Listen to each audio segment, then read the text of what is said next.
ভুলৰ পৰাও শিক্ষা নলয় কংগ্ৰেছে 2021 চনৰ পৰাও শিক্ষা নললে কংগ্ৰেছে বিৰোধী ঐক্যমঞ্চৰ নামত কংগ্ৰেছৰ দাদাগিৰি ধানবান্ধ বিৰোধী ঐক্যমঞ্চ ইতিহাসৰ পৰা শিক্ষা নলয় শতিকা প্ৰাচীন ৰাজনৈতিক দল কংগ্ৰেছে 2021 চনৰ অসম বিধানসভা নিৰ্বাচনত অসম প্ৰদেশ কংগ্ৰেছ কমিটিয়ে কেইবাটাও সৰু ৰাজনৈতিক দলক লগত নোলোৱাৰ বাবে কেইবাখনো আসনত পৰাস্ত হৈছিল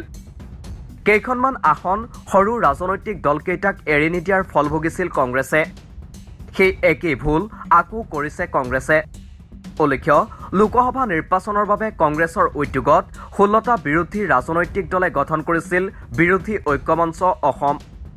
ঐক্যমঞ্চৰ প্ৰধান উদ্দেশ্য আছিল প্ৰতিটো লোকসভা সমষ্টিত এগৰাকীকৈ প্ৰাৰ্থিত্ব দি বিজেপি প্ৰাৰ্থীক পৰাস্ত কৰা কিন্তু মূৰকত গৈ সেয়া একো নহল কংগ্ৰেছে মঙলবাৰে ঘোষণা কৰে অসমৰ 12টা লোকসভা সমষ্টিৰ প্ৰাৰ্থীৰ নাম মাত্ৰ ডিব্ৰুগড় আৰু লখিমপুৰ লোকসভা সমষ্টিৰ প্ৰাৰ্থীৰ নাম ঘোষণা কৰা নাই দলটোৱে কংগ্ৰেছে বৰপেটা লোকসভা সমষ্টিত বৰ্তমানৰ সাংসদ আব্দুল খালেকক প্ৰাৰ্থিত্ব নিদি দীপ বায়নক দিয়ে প্ৰাৰ্থিত্ব এই প্ৰাৰ্থী তালিকা ঘোষণাৰ পাছতে বিৰোধী ঐক্যমঞ্চত ফাট মেলে উল্লেখ্য বৰপেটা লোকসভা সমষ্টিত প্ৰাৰ্থিত্ব বিচাৰিছিল ঐক্যমঞ্চৰ অন্যতম অংশীদাৰী দল চিপিআইএমে দলটোৰ সৰভোগ সমষ্টিৰ বিধায়ক মনোৰঞ্জন তালুকদাৰ আছিল সমষ্টিটোৰ প্ৰাৰ্থিত্বৰ দাবীদাৰ কিন্তু কংগ্ৰেছে মঙলবাৰে সমষ্টিটোত দীপ বায়নক প্ৰাৰ্থিত্ব দিয়াৰ পাছত বুধবাৰে চিপিআইএমে প্ৰাৰ্থিত্ব দিয়ে মনোৰঞ্জন তালুকদাৰক দলটোৰ গুৱাহাটীস্থ ৰাজগড়ৰ মুখ্য কাৰ্যালয়ত এখন সংবাদমেলত ঘোষণা কৰে প্ৰাৰ্থিত্ব এফালে প্ৰাৰ্থিত্ব লাভ কৰিয়েই মনোৰঞ্জন তালুকদাৰৰ আহ্বান কংগ্ৰেছে বৰপেটাৰ পৰা প্ৰাৰ্থিত্ব প্ৰত্যাহাৰ কৰক যদি কংগ্ৰেছে উইথড্ৰ নকৰে আমি এপিল কৰিছো কংগ্ৰেছে তেওঁলোকৰ কেণ্ডিডেট উইথড্ৰ কৰি দিয়ক তেতিয়াহ'লে এইটো চিটটোৰ চেহেৰাই বদলি যাব আসনখনত কিন্তু যদি কংগ্ৰেছে উইথড্ৰ নকৰেও তেতিয়াহ'লেতো স্বাভাৱিকতে ফিল্ডত থাকিলে ৰাজনীতিটো আৰু যুদ্ধটো কৰিব লাগিব আমি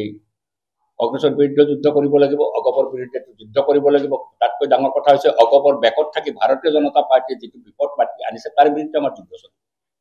ইটছ ক্লিয়াৰ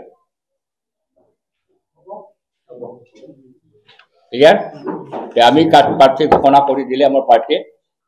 আজিৰে পৰা ভাৰতৰ কমিউনিষ্ট পাৰ্টী মাৰ্ক্সবাদী পাৰ্টীৰ প্ৰাৰ্থী বৰপেটাত ঘোষিত আনহাতে বৰপেটা লোকসভা সমষ্টিৰ প্ৰাৰ্থিত্বৰ দাবীদাৰ আছিল বিৰোধী ঐক্যমঞ্চৰ আন এগৰাকী নেতা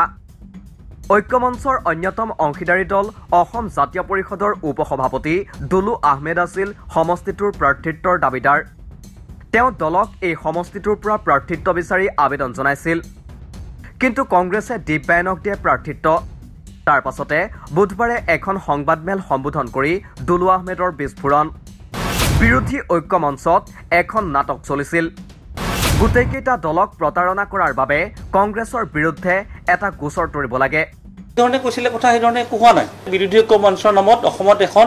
নাটক এখন চলিছিল আৰু সেইখনৰ ওপৰত মই ভাবোঁ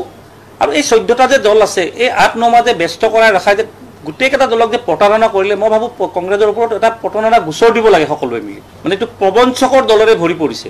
যেতিয়া মই প্ৰাৰ্থিত্ব বিচাৰাৰ পিছত সহযোগ কৰি আছোঁ মই কোনোবাই যদি কয় দুলু আহমেদে বিৰোধী ঐক্যমঞ্চক সহযোগ কৰা নাই মই কৈছোঁ নমিনেশ্যনৰ শেষ পৰ্যায়লৈ মই সমৰ্থন কৰি যাম তাত কোনো সন্দেহ নাই দলে কি কৰে কি নকৰে সেইটো মোৰ বিষয় নহয় ইপিনে বৰপেটা লোকসভা সমষ্টিৰ কংগ্ৰেছৰ প্ৰাৰ্থিত্বক লৈ প্ৰতিক্ৰিয়া শিৱসাগৰ সমষ্টিৰ বিধায়ক অখিল গগৈৰ বিৰোধী ঐক্যমঞ্চৰ অংশীদাৰী দল ৰাইজৰ দলৰ সভাপতি অখিল গগৈৰ কংগ্ৰেছৰ প্ৰতি আহ্বান কংগ্ৰেছে বৰপেটা লোকসভা সমষ্টিৰ প্ৰাৰ্থিত্বটো পুনৰ বিবেচনা কৰক কংগ্ৰেছ দলক মই আকৌ আহ্বান জনাম যদিহে মনোৰঞ্জন তালুকদাৰ বৰপেটা লোকসভা সমষ্টিৰ চিপিআইএমৰ কেণ্ডিডেটজনৰ যদি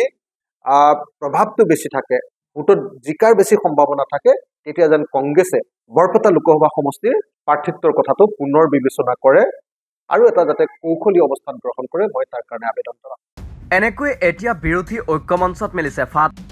ইফালে বিৰোধী ঐক্যমঞ্চত আছে আম আদমি পাৰ্টিও দলটোৱে ইতিমধ্যেই গুৱাহাটীত দলৰ ৰাজ্যিক সভাপতি ডাক্তৰ ভৱেন চৌধুৰী ডিব্ৰুগড়ত মনোজ ধানোৱাৰ আৰু শোণিতপুৰত ঋষিৰাজ কৌণ্ডিল্যক দিয়ে প্ৰাৰ্থিত্ব একেদৰে বিৰোধী ঐক্যমঞ্চৰ আন দুটা অংশীদাৰী দল তৃণমূল কংগ্ৰেছ আৰু চিপিআইও নিজাববীয়াকৈ প্ৰাৰ্থিত্ব দিব বুলি প্ৰকাশ কৰিছে এনে পৰিপ্ৰেক্ষিতত বিৰোধী ঐক্যমঞ্চ কলিতে মোহৰিল বিজেপিৰ দৰে এটা বৃহৎ শক্তিক পৰাস্ত কৰাৰ বাবে যেন শক্তি অৰ্জন কৰিও নিজৰ ভুলৰ বাবেই শক্তিহীন হৈ পৰিল বিৰোধী ঐক্যমঞ্চ কাৰ্যত বুমেৰাঙত পৰিণত হ'ল বিৰোধী ঐক্যমঞ্চ এতিয়া ডিব্ৰুগড় লোকসভা সমষ্টিৰ বাবে চৰ্চা চলাৰ দৰেই অসম জাতীয় পৰিষদৰ সভাপতি লুৰিণজ্যোতি গগৈক প্ৰাৰ্থিত্ব দিয়ে নে নিদিয়ে সেয়া হ'ব গুৰুত্বপূৰ্ণ লগতে লখিমপুৰ লোকসভা সমষ্টিত বিৰোধী ঐক্যমঞ্চই কাক প্ৰাৰ্থিত্ব দিয়ে তাৰ প্ৰতিও সকলোৰে দৃষ্টি নিবদ্ধ থাকিব নিউজ ডেস্ক ৰিপৰ্ট দি ক্ৰছ কাৰেণ্ট